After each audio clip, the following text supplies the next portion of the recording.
కలగనలేదు రాముని సతి కాగలనని ఏనాడు.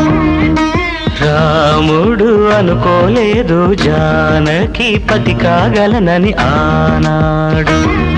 ఆనాడు ఎవరు అనుకోనిది ఈనాడు మనకు నిజమైనది.